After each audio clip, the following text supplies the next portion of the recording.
pessoal, vamos hoje falar então sobre a história do chá, mais conhecido também como Camellia sinensis. Bom, a história do chá remonta a tempos muito antigos, principalmente na China e na Índia.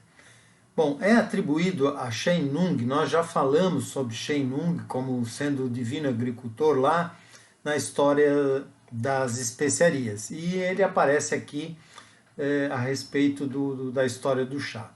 Ele era conhecido como o divino agricultor, inventor da agricultura, do arado, descobridor das especiarias, né?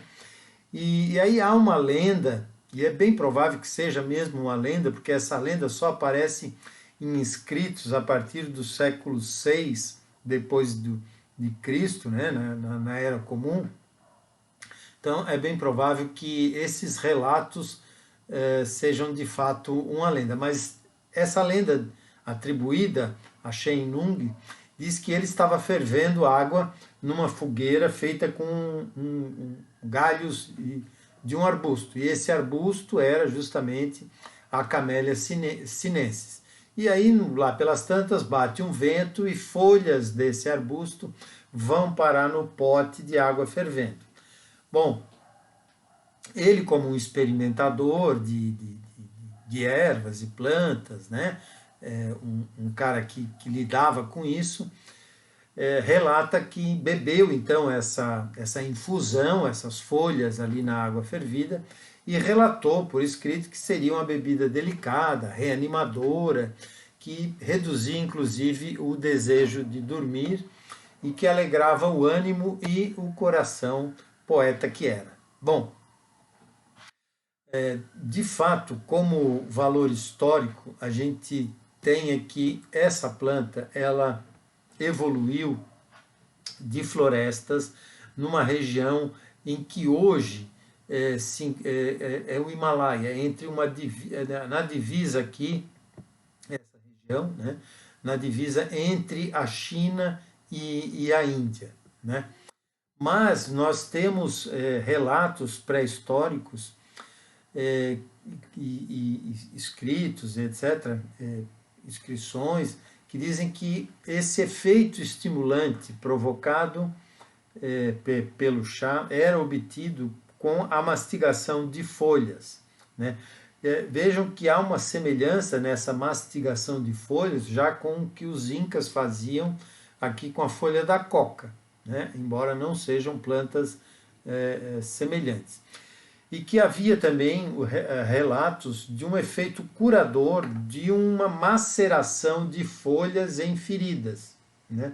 Nós vamos ver depois que, de fato, esse efeito curativo de um macerado de folhas, ou mesmo de uma infusão de folhas, é muito verdadeiro. E também se faziam uma espécie de mingau com especiarias, entre elas a cebola e o gengibre, né? E também onde hoje é a Tailândia é mais para essa região aqui, se faziam bolas, né, de folhas, ferviam folhas, faziam uma bola e se misturava com sal, gordura e com peixe seco. E isso era usado como alimento. Então, o que a gente percebe é que hoje o chá, que nós conhecemos como uma bebida, né, na verdade, ela surge na história humana, né, como um ingrediente, né, como um remédio e um alimento, antes mesmo de ser uma bebida.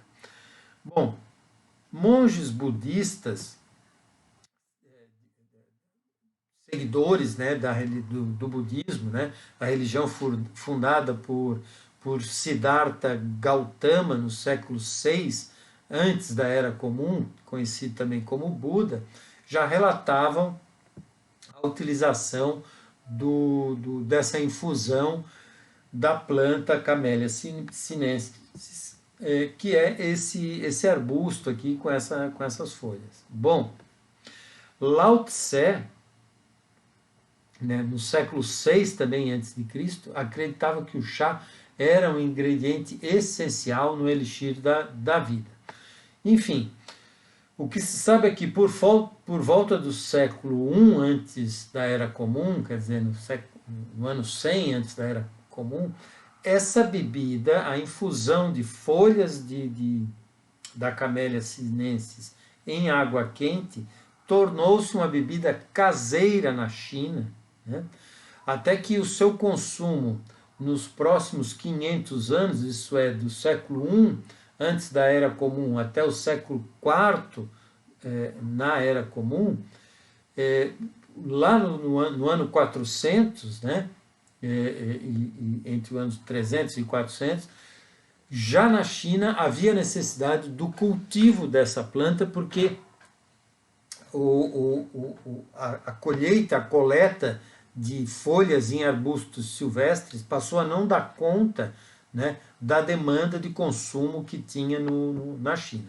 Bom, e aí, a partir dessa época até o século XIII, né, até o fim ali entre 1200 e 1300, o chá se torna referência na China, e inclusive como a China se torna um país enorme, um país muito evoluído, uma cultura milenar, né? Só que no século XIII vem o domínio mongol com Gengis Khan e os seus filhos depois disso. E aí os mongóis, como eram um povo nômade, eles gostavam muito do kumis como bebida. O kumis nós já falamos sobre ele lá na história do leite, que é uma bebida fermentada de leite de égua, né? E faz todo sentido porque os mongóis eram cavaleiros, né? Andavam a cavalo, nômades, utilizando cavalos, e aí fermentavam o leite de égua, uma bebida levemente alcoólica, que Marco Polo, inclusive, chegou a conhecer e cita isso nos seus escritos, né? E aí, nesse período, entre 1200 e 1300, decai o consumo de chá na Índia. Enfim, com o estabelecimento, então, da dinastia Ming, entre 1368 e até 1644, se restabelece o consumo de chá na Índia, né? E aí o que é interessante é que no século XVI, né, de 1500 a 1600, a China era a maior e mais populosa nação do mundo. A China era um país autossuficiente, a China era um país extremamente inovador, com a invenção da bússola, do papel moeda, da pólvora. A China já tinha livros impressos, né? No Ocidente, a gente atribui isso a Gutenberg, Johannes Gutenberg, o alemão que vivia na cidade de Mainz. Mas a China já tinha isso. E o que é interessante é que as folhas de chá eram muito valiosas, ao ponto de que os chineses faziam blocos de folhas de chá, e essas folhas eram utilizadas como moeda de troca no escambo de produtos, né? Bom, foi no século XVI que Vasco da Gama chega à China, e Marco Polo um pouco antes, né? E os europeus se deparam com o consumo de chá e até levaram, lá no século XVI, um pouco de chá para a Europa, mas isso não foi dado muita importância a isso, né? Dizem, inclusive, que os holandeses levaram a primeira carga, em 1650, de chá verde, que é o tipo preferido pelos chineses, né? E aqui eu abro um parênteses para falar dos diferentes tipos de chá, né? O chá verde, o chá amarelo, o chá escuro, o chá preto, o oolong e o chá branco, né? Tem diferenças em termos de processamento.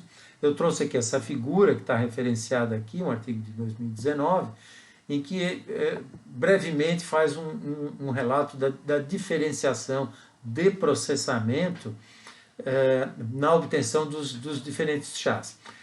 Notem que todos esses chás aqui, obviamente, são oriundos da Camellia sinensis, mas os europeus não perceberam isso. Eles achavam que o chá verde, que era o chá consumido pelos chineses, E o chá preto, que na verdade acabou se tornando no Ocidente o chá preferido, né?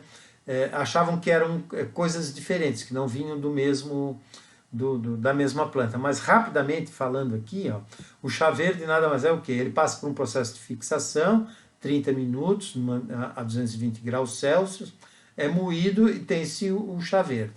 Se ele passa por esses processos aqui, mas a temperatura ambiente com perda de umidade, às 6 a 8 horas, ele vira o chá amarelo. Por outro lado, se passa por 48 horas nesse processo, ele vira o chá preto. Mas se ele sofre um processo de fermentação e seco, ele vira o chá preto. E esses dois outros, o oolong e o branco, passam por um outro processo de ventilação, aqui simplesmente a temperatura ambiente, por 48 horas, e aqui ele passa por um processo de ventilação, né, de agitação e abrasão, fixa, moe e tem esse oolong. Então, em termos de aparência, o que nós temos aqui é assim, ó, o A é o chá verde, o B é o chá amarelo, o C é o chá branco, o D é o oolong, esse é o chá preto e o chá escuro, e aqui mais ou menos esse mesmo artigo, mais ou menos a coloração, né? E aqui eu abro também um parênteses para falar dos compostos que dão esse atributo antioxidante ao chá. São a catequina, epicatequina, a galocatequina, epigalocatequina, epigalocatequina galato, ou galato de epigalocatequina, o galato de epigalocatequina e o galocatequina galato, né? São todos compostos flavonoides com a estrutura de 6 carbonos, 1, 2, 3 carbonos mais 6 carbonos. Então, todo composto que é chamado de flavonoide tem essa característica C6, C3, C6, né? Então, um anel aromático ligado por uma cadeia de 3 carbonos que eventualmente cicliza aqui e também forma e também um outro anel aromático. Então, a estrutura C6, C1, 2, 3 e C6. Então, isso é o que define um composto chamado de flavonoide. E o que nós temos aqui são hidroxilas, né, OHs, ligados a anel aromático, isso define a função fenol, né, na química orgânica, e todos esses compostos, se vocês olharem aqui, são fenólicos, e são também polifenóis. Por que polifenóis? Porque tem mais de uma hidroxila, mais de um grupo OH ligado ao anel aromático. Então, um H ao anel define um fenol, mais de um OH define um polifenólico. E esses compostos, eles, vejam que quando nós temos aqui o epigalocatequina galato, o galato é essa estrutura aqui, porque é derivada do ácido gálico. O ácido gálico é a carboxila, né, CO, C dupla OH, e um composto trifenólico, né? Então aqui também temos o outro galato e aqui temos o outro galato. Então sempre que aparece o nome galato na estrutura, né, é porque tem um ácido gálico ligado a esse anel flavonoide aqui. Então por isso que nós temos aqui essas 3 estruturas com a denominação galato junto ao seu nome aí. Isso é só um parênteses, um pouco de química orgânica para vocês definirem isso, né? Então, foi o chá preto, né, que ganhou popularidade no Ocidente. E é interessante porque os chineses faziam questão de exportar esse chá preto. Por quê? Porque o consumo chinês era de chá verde. Os chineses até hoje tomam o chá, mas o chá verde.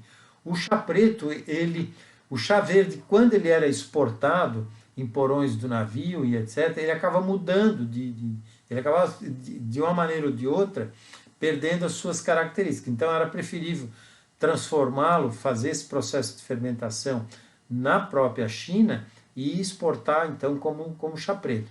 E sim, foi esse chá preto que acabou ganhando popularidade no Ocidente, levado pelos portugueses por um determinado momento e pelos próprios holandeses. Mas o que é interessante é que foi na Grã-Bretanha que ele ganhou popularidade e que acabou tendo a conotação de que é a nação apreciadora do chá. Né? E aí, entre os séculos XVIII e durante o século XVIII, o chá ganha popularidade e se torna a bebida nacional preferida dos britânicos. Né? Ao ponto de que o imposto arrecadado com a venda de chá pelo governo britânico chegou a representar 10% da receita total arrecadada pelo governo. Né?